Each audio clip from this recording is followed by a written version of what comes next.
ರಾಯಚೂರು ಜಿಲ್ಲೆಯ ಮಾನ್ವಿ ಪಟ್ಟಣದ ಪಂಪಾ ಕಾಂಪ್ಲೆಕ್ಸ್ ಬಳಿ ಸಮಾಜ ಸೇವಕ ಹನುಮಂತ ಕೋಟೆಯವರು ಹೊಸದಾಗಿ ಪ್ರಾರಂಭಿಸಿದ ಕುಡಿಯುವ ನೀರಿನ ಅರವಟಿಗೆ ಉದ್ಘಾಟಿಸಿದರು. ಈ ಸಂದರ್ಭದಲ್ಲಿ ಮಾತನಾಡಿದ ಮಾಜಿ ಅಧ್ಯಕ್ಷ ನಜೀರುದ್ದೀನ್ ಖಾದ್ರಿ, ಪ್ರಸ್ತುತ ದಿನಮಾನದಲ್ಲಿ ಉಳ್ಳವರು ಹಾಗೂ ಶ್ರೀಮಂತರು ಸಾಮಾಜಿಕ ಕಾರ್ಯ ಮಾಡುವಲ್ಲಿ ಹಿಂದೇಟು ಹಾಕುತ್ತಾರೆ.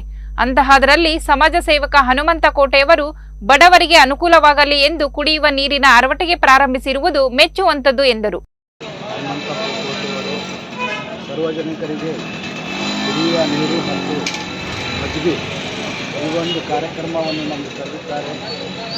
ಇಂತಹ ಹಲವಾರು ಕಾರ್ಯಕ್ರಮಗಳನ್ನು ಮಾಡಿದ್ದಾರೆ. ಹನುಮಂತಪ್ಪ ಕೋಟೆ ಬಡವರಿಗೆ ಬಟ್ಟೆಗಳನ್ನು ಹಂಚಿದ್ದಾರೆ. ಕೋನಾಪುರ ಕೋಟೆ, ಆದಾಪುರ ಕೋಟೆ, ನೀರ್ಮಾನ್ವಿ ಅನೇಕ ಜಾಗದಲ್ಲಿ ತಮ್ಮ ಸೇವೆಯನ್ನು ಸಲ್ಲಿಸ್ತಾ ಬಂದಿದ್ದಾರೆ. ಇವರಲ್ಲಿ ಯಾವುದು ಜಾತಿ ಭೇದ ಭಾವ ಯಾವುದೇ ಇಲ್ಲ. ಸರ್ವರಿಗೆ ಸರ್ವರ ಸೇವೆ.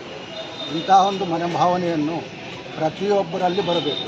ಯಾಕಂದರೆ ಸೇವೆ ಮಾಡೋರು ಭಾಳಷ್ಟು ಜನ ಇಲ್ಲ. ಶ್ರೀಮಂತರು ಇರ್ಬೋದು, ದಿನನಿತ್ಯ ಕೋಟಿಗಟ್ಟಲೆ ಕಳಿಸೋ ಜನ ಇದ್ದಾರೆ. ಆದರೆ ಸೇವೆ ಮಾಡೋರೇ ಶ್ರೀಮಂತರು. ಇಂತಹ ವ್ಯಕ್ತಿಗಳಿಗೆ ನಾವು ಗೌರವಿಸುತ್ತಾ ಇವತ್ತಿನ ದಿನ ಎಲ್ಲ ಜನರು ಬರಬೇಕಂದ್ರೆ ಒಂದೇ ಕರೆ ಮೇಲೆ ಇದು ಅವರ ಸೇವೆ ನೋಡಿ ಮೆಚ್ಚಿ ನಾವೆಲ್ಲರೂ ಈ ಒಂದು ಕಾರ್ಯಕ್ರಮಕ್ಕೆ ಬಂದಿದ್ದೇವೆ. ಇವರಿಗೆ ಮತ್ತು ಇವರ ಮಕ್ಕಳಿಗೆ, ಇವರ ಕುಟುಂಬಕ್ಕೆ ಸದಾ ಆರೋಗ್ಯ ಕೊಡಲಿ, ಮತ್ತು ಇವರಿಗೆ ಆರೋಗ್ಯ ಕೊಟ್ಟು ಇಂತಹ ಒಂದು ವ್ಯಕ್ತಿತ್ವವನ್ನು ಇನ್ನೂ ಬೆಳೀಲಿ. ಇವರಿಗೆ ಇಂತಹ ಒಂದು ಜನ ಬೆಳೆದಂಗೆಲ್ಲ ನಾವು ಮಾನವಿಯಲ್ಲಿ ಅನೇಕ ಕೆಲಸಗಳನ್ನು ಮಾಡಬಹುದು. ಇಂತಹ ಕೆಲಸಗಳು ಮಾಡಿದ್ರೆ ದೇವರು ಎಲ್ಲರಿಗೂ ಆರೋಗ್ಯ ಕೊಡುತ್ತಾನೆ ಎಂದು ಸಹಾಯ ಸಹಕಾರ ಇದೆ.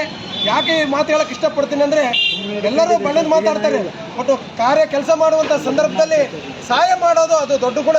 ಯಾಕಂತೇಳು ಎಷ್ಟೋ ಜನ ಕೋಟಿಗಟ್ಟಲೆ, ನಮ್ಮ ಗುರುಗಳು ಹೇಳಿದಾಗ ಎಷ್ಟೋ ಜನ ಕೋಟಿಗಟ್ಟಲೆ ಆಸ್ತಿಯನ್ನು ಸಂಪಾದಿಸಿವಿ, ಬಟ್ ಏನು ಹಿಂದೆ ಕಟ್ಕೊಂಡು ಹೋಗ್ತೀವಿ.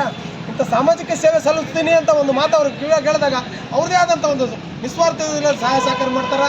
ಬಟ್ ಅವ್ರಿಗೆ ಯಾವಾಗಲೂ ನಾನು ಬೇತಾಳ ಕರೆದಂಗೆ ಕಾಡ್ತಾ ಇರ್ತೀನಿ. ಯಾವುದೋ ಒಂದು ಸಾಮಾಜಿಕ ಸೇವೆ ಮಾಡುವಾಗ ಬೇಕು ಸಹಕಾರ ಅಂತ ಗಲೆ ಬಿದ್ದು ಅವ್ರ ಹತ್ರ ನಾನು ಸಾಮಾಜಿಕ ಸೇವೆಗೆ ಅವ್ರನ್ನ ತಗೊಂಡು ನಾನು ಕೆಲಸಗಳು ಮುಂದುವರಿಸ್ತಾ ಇದ್ದೀನಿ.